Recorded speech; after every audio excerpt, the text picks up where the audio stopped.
Olá, pessoas. Eu me chamo Carlos Henrique de Lucas e sou professor na Universidade Federal do Oeste da Bahia, UFOB, atuando no programa de pós-graduação em Ciências Humanas e Sociais, que conta atualmente com um curso acadêmico de mestrado. Esse vídeo é para dar as boas-vindas para todo mundo que nos acompanha no canal do Grupo de Pesquisa Corpos Possíveis no YouTube e para apresentar este novo projeto de extensão vinculado ao Grupo Corpos Possíveis, chamado TV Humanidades.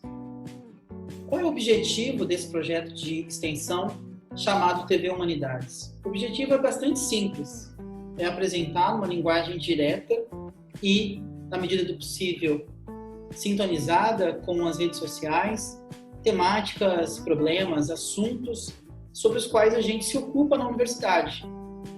Então, a gente vai falar ao longo de todo o ano de 2020 sobre relações étnico-raciais, vamos falar sobre gênero e sexualidade, vamos tratar também de distintas capacidades corporais, ou seja, a gente vai abordar assuntos relacionados às pessoas com deficiência também. A gente tem uma série de convidados e convidadas. Então, eu gostaria mais uma vez de agradecer pela audiência de vocês, dizer que nós teremos uma série de outros programas ao longo do ano, de todo o ano de 2020. Espero que vocês apreciem o nosso conteúdo, curtam o nosso canal, nos sigam nas redes sociais, que vão aparecer aqui nesse vídeo, tanto no YouTube, quanto no Instagram e no Facebook.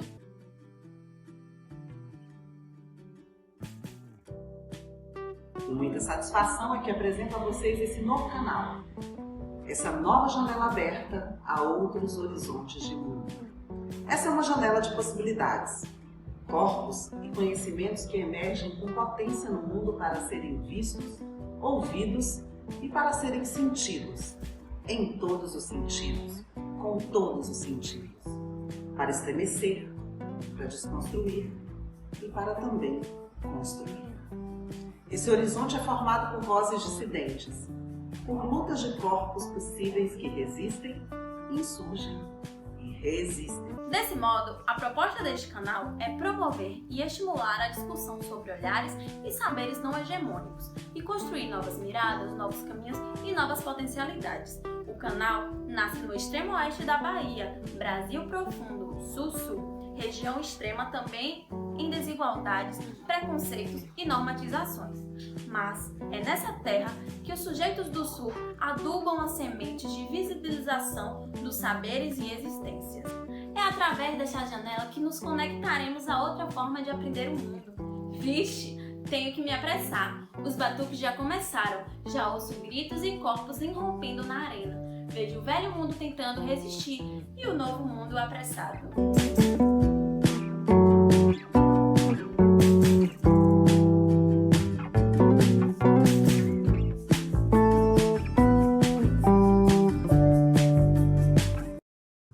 Estamos muito felizes e vibrantes em receber no primeiro episódio do TV Humanidades o professor Dr. Leandro Collin, organizador da obra Artivismos das Dissidências Sexuais e de Gênero.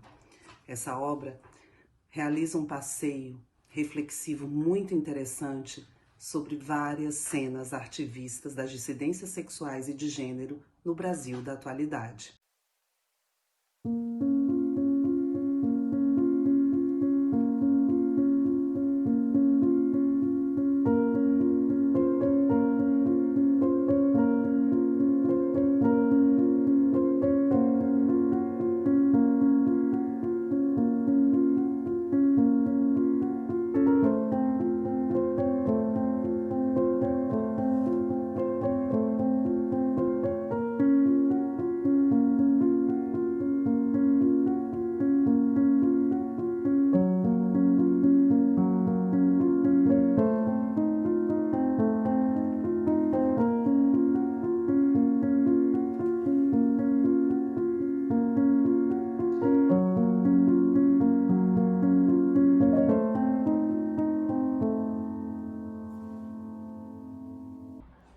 corpo performance, o corpo como tela, os acontecimentos se inscrevendo por sobre, por debaixo, tal qual tatuagens na pele. A pele que se faz pergaminho, camadas de sentido que se sobrepõem, dialogam, dispersando sentidos, estéticas, potências políticas. A arte marcada no corpo interessa-nos nesse episódio.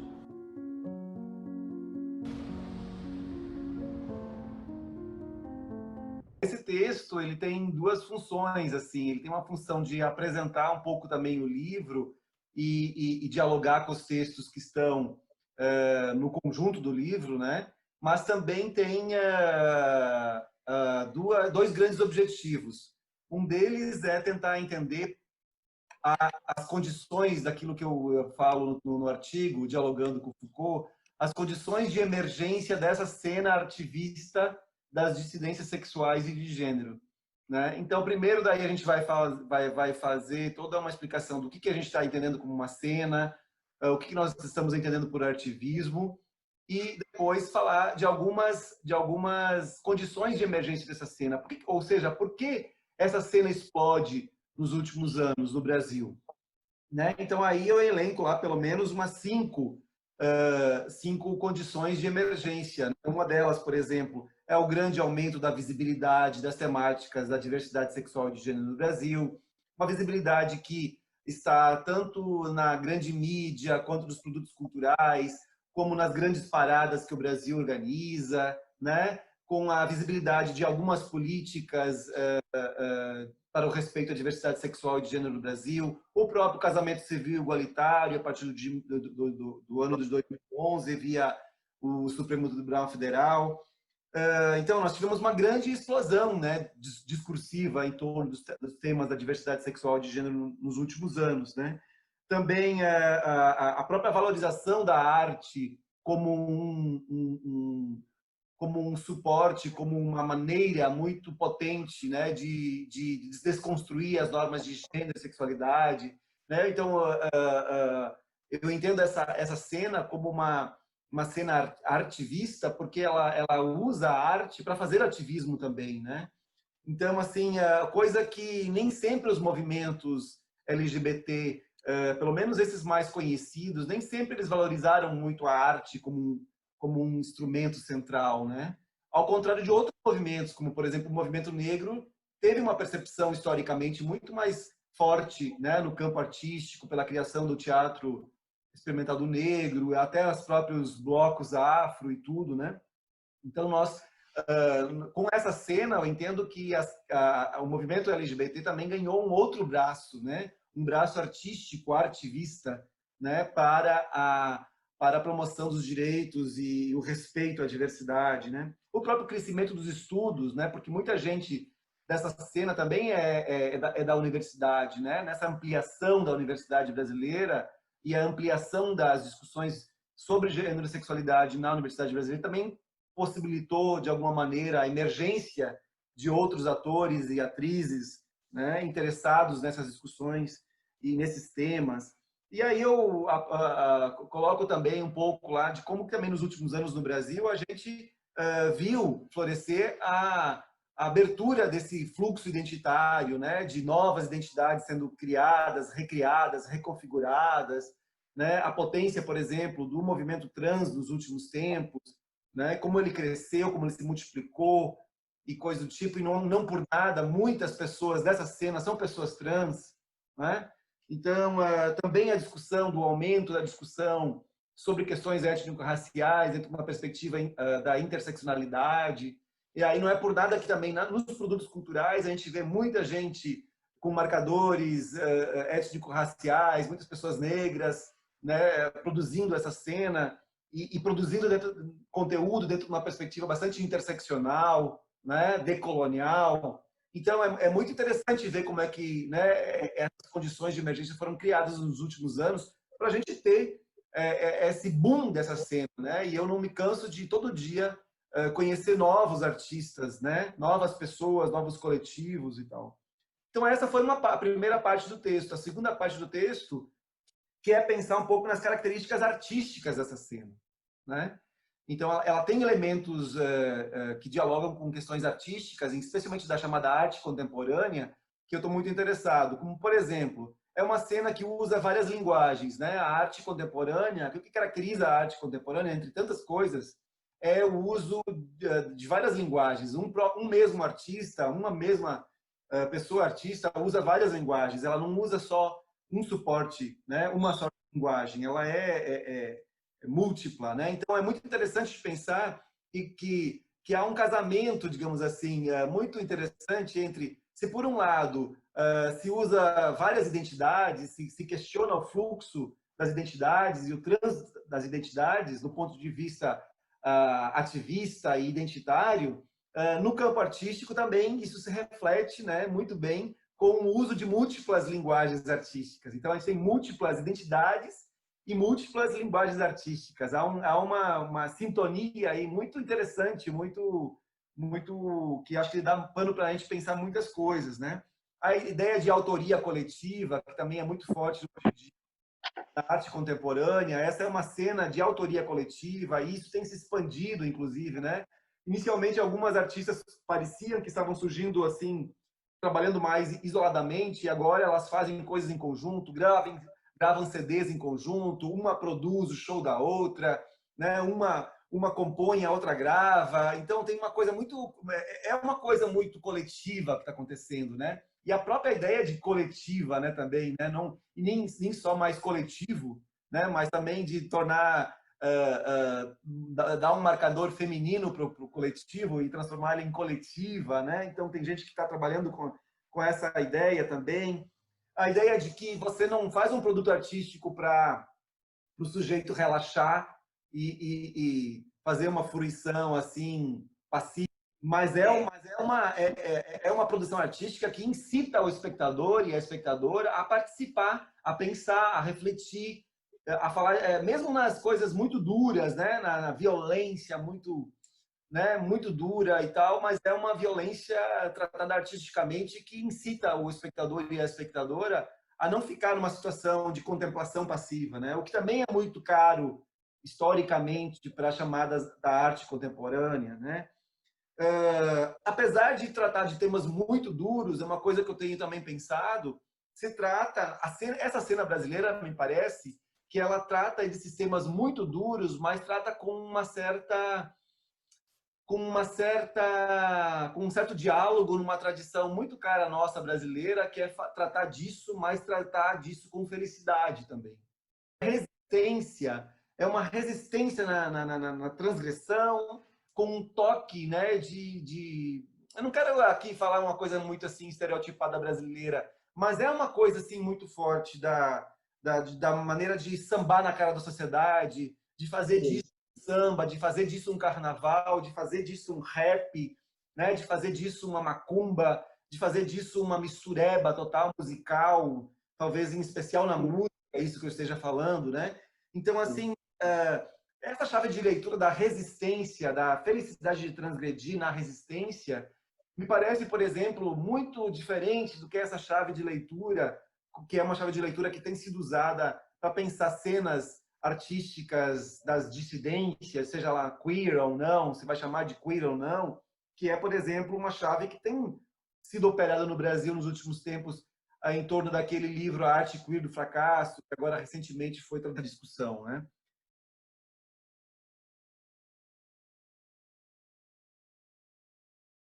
Que, por exemplo, assim, as leis, os nossos textos acadêmicos, né?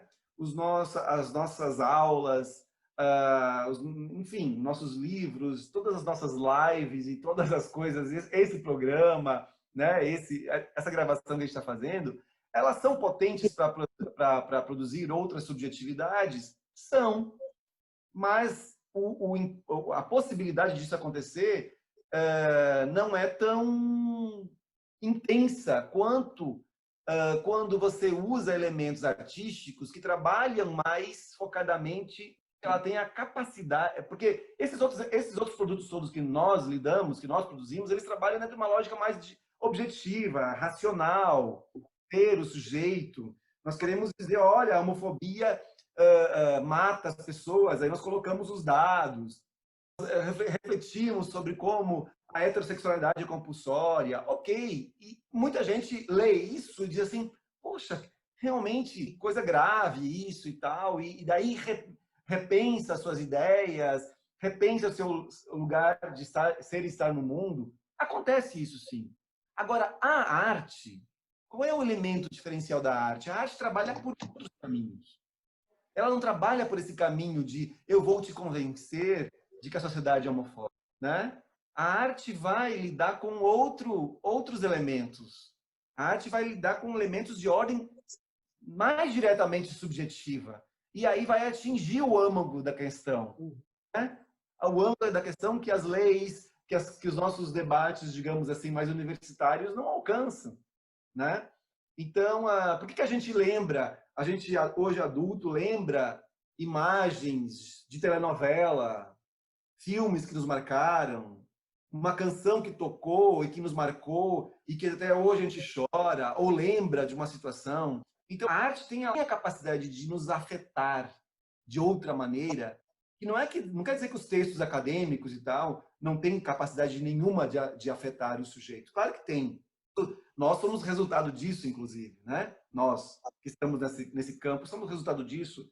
Mas assim, a arte ela penetra, digamos assim, eu não gosto muito de usar essa expressão, mas eu vou usar só para a gente se entender, na alma do sujeito, né? E alma aqui não tem nenhuma conotação religiosa, transcendental. Na alma, no sujeito, dessa subjetividade do sujeito, de tocar nos sentimentos, naquilo que, né, que é capaz de modificar o sentimento da pessoa. E subjetividade, grosso modo, nós estamos falando muito da ordem dos sentimentos, né? Das afetividades, das sensações, daquilo que é difícil de, inclusive, traduzir em palavras racionais, textos acadêmicos e tal. A arte não, né? Porque é o som que entra, né? É aquela performance que toca um sujeito, que te faz viajar para outro caminho, outro canto da sua memória, das suas afetividades. Então, tudo isso que eu estou falando e muito mais é o que a gente chama, é produzir outras subjetividades, outros processos de subjetivação, é deslocar isso, sabe? É atingir o sujeito por um outro caminho, né? Que a gente que não é artista, eu não sou artista, eu não tenho essa capacidade, eu não tenho essa grande virtude, digamos assim, né? de fazer isso. E por isso também a arte sempre me fascinou muito por causa disso, né? Inclusive muito antes de eu ficar a pensar sobre essa cena em particular.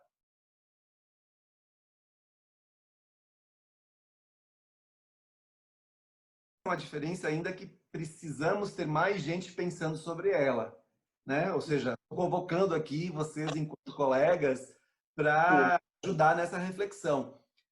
Por que a gente desenhou ali umas primeiras diferenças? Porque, por exemplo, a relação entre arte e política é antiguíssima, né? Isso é a história da arte. A história da arte está recheada, né, de artistas e a própria relação de artistas que estavam reivindicando questões naquela arte ou as próprias relações complexas entre arte e política, né? Então, assim, o que teria de diferente? O que seria um tom diferenciado dessa cena artística para, né, a história da arte, das complexas e históricas relações entre arte e política, né? Então, eu acho que a gente tem que pensar mais junto sobre isso. Mas, por exemplo, acho que tem alguma diferença, por exemplo, se a gente pensar um pouco na história da arte brasileira contemporânea, você tinha muito aquela ideia da arte engajada, né?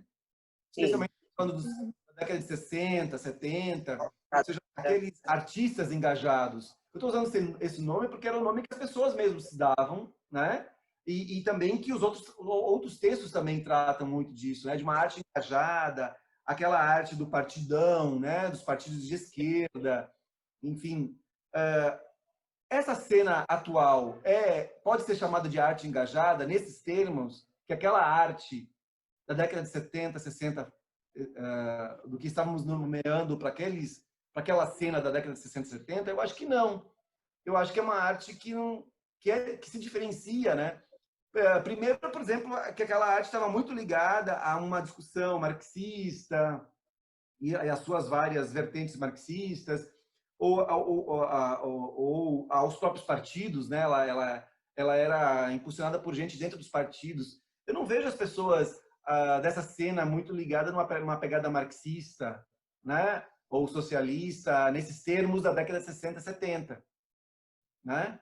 Eu acho que e também é uma arte que incomoda, inclusive, alguns partidos, ou sim, talvez até arriscaria dizer quase todos, né? Então, assim, a gente tem que ter elementos para diferenciar de outras categorias de análise que foram colocadas, né? Então, eu acho que ela se diferencia dessa arte engajada, né? Porque ela trabalha com outros referenciais. Ela trabalha com outros referenciais, tanto epistemológicos quanto políticos, né? Então, assim, só que isso a gente precisa burilar essa reflexão. O que eu identifiquei no movimento LGBT, que eu acompanho tanto do Brasil quanto de outros países, é claro que é um movimento também muito diverso, com várias estratégias políticas, mas historicamente, nos últimos anos, especialmente o movimento que a gente chama movimento GGG, né? Porque muitas vezes ele não é nem LGBT, ele é mais GGG, ele trabalhou, grosso modo, ele gastou uma grande parte da sua energia para algumas conquistas de ordem legal, né? Conquistas importantes, pautas, não estou dizendo com isso que não são pautas importantes, como, por exemplo, a pauta do casamento civil igualitário, como a pauta da chamada, entre aspas, criminalização da homofobia, né? Tipificar como crime hediondo os crimes de ordem sexual e de gênero, né? A própria lei da identidade de gênero, e aí, nesse caso, a gente não poderia mais chamar de movimento GGG, mas daí nós temos uma incidência maior do movimento do movimento T, né? Das travestilidades e transexualidades. Mas, inicialmente, a primeira pauta em alguns países, não é necessariamente o caso do Brasil, mas sempre foi o casamento civil igualitário, né? Então, se concentrou toda uma energia em torno disso, né? Assim, a grande força do movimento concentrada para conseguir o casamento civil igualitário. Então, essa pauta diz sobre o que esse movimento entendia como prioridade. Então, prioridade era casar e ter filhos, né? O ativismo queer vem dizer, olha, ok, quem quiser casar e ter filhos, mas casar e ter filhos é aderência à heteronorma. Então, assim, nada contra com quem quer casar e ter filhos, mas você coloca como uma prioridade uma pauta que, ao fim e ao cabo, com toda a sua importância, mas ela é uma aderência a um modelo heteronormativo de vida. E aí você começa a ter grandes tensões entre esses dois campos, movimento LGBT e ativismo queer, que é sobre isso que eu trato, né? Aí, por exemplo, assim, as pessoas se perguntam, Leandro, mas uma lei do casamento civil igualitário, que no caso nós no Brasil nem temos, né? Nós temos apenas uma decisão do Supremo Tribunal Federal, nós não temos uma lei como outros países têm, ela também modifica a cultura. Claro que modifica a cultura, óbvio que modifica a cultura, modifica o próprio casamento, modifica a própria ideia de casamento, né? Quando você coloca o casamento como duas pessoas do mesmo sexo, você fissura, em alguma maneira, a própria ideia do que é casamento. Não é por nada que os fundamentalistas conservadores querem mudar, né? Essa concepção de casamento seria só apenas uma pessoa, uma mulher e um homem cis, né? É isso que eles querem, eles estão tentando fazer isso, né? Mas os marcos legais, historicamente, a gente que acompanha a incidência dos marcos legais tem uma capacidade muito limitada de incidir sobre a cultura. Veja, por exemplo, assim, a gente tem, por exemplo, nós temos uma lei que criminaliza o racismo no Brasil, e o racismo correndo solto aí. Nós temos uma lei duríssima contra a violência doméstica, por exemplo.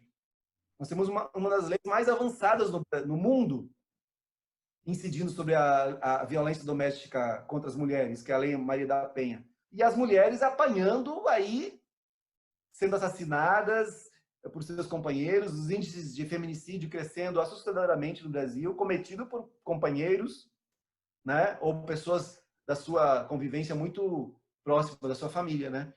Então, assim, o que esses dados mostram? Assim, leis são importantes, é evidente que são importantes. Agora, qual é a potência, naqueles termos que a gente estava falando, de potência, né, de atração, no campo da cultura, de modificação de dinâmicas culturais? E aí, quando é que você contrapõe produções artísticas de uma e de outra em incidência na cultura, nos processos de subjetivação, como a gente estava falando, né? Então, o que eu defendo, né? Eu defendo que a gente tenha esses diversos tipos de estratégias, né? Essa estratégia política do movimento mainstream, esse movimento institucional de incidir sobre pautas de ordem institucional, legal, são importantes, evidente que são importantes. Agora, nós também precisamos ter outros coletivos, outras pessoas, outras estratégias que incidam sobre outras instâncias, né? Que incidem mais sobre o campo da cultura e coisas do tipo. E o próprio movimento LGBT mainstream também pode ser mais simpático e aberto a essas outras estratégias, se assim ele quiser. Né? E tem vários coletivos do movimento mainstream que fazem isso já, né? Tem feito nos últimos anos. Mas, assim, talvez a gente precisasse ter, né, esses vários braços armados do movimento, cada um incidindo sobre campos diversos, né? Como, por exemplo, quando a gente tem toda a compreensão do papel da educação para o respeito à diversidade sexual e de gênero, a gente já tem um outro braço, né? É um braço importante e tal, que o movimento LGBT entendeu muito rapidamente essa importância, né? O movimento LGBT mainstream do Brasil rapidamente entendeu a importância da educação. Talvez não tenha entendido ainda a importância da arte. Talvez esteja entendendo com esse processo mesmo que a gente estava tratando aqui, já esteja se modificando isso. Eu aposto muito nisso, sabe? Eu aposto muito. Eu acho que a compreensão que essa cena artística da qual nós estamos falando, a compreensão qual é o impacto que ela está incidindo sobre o movimento LGBT, eu acho que é um impacto brutal.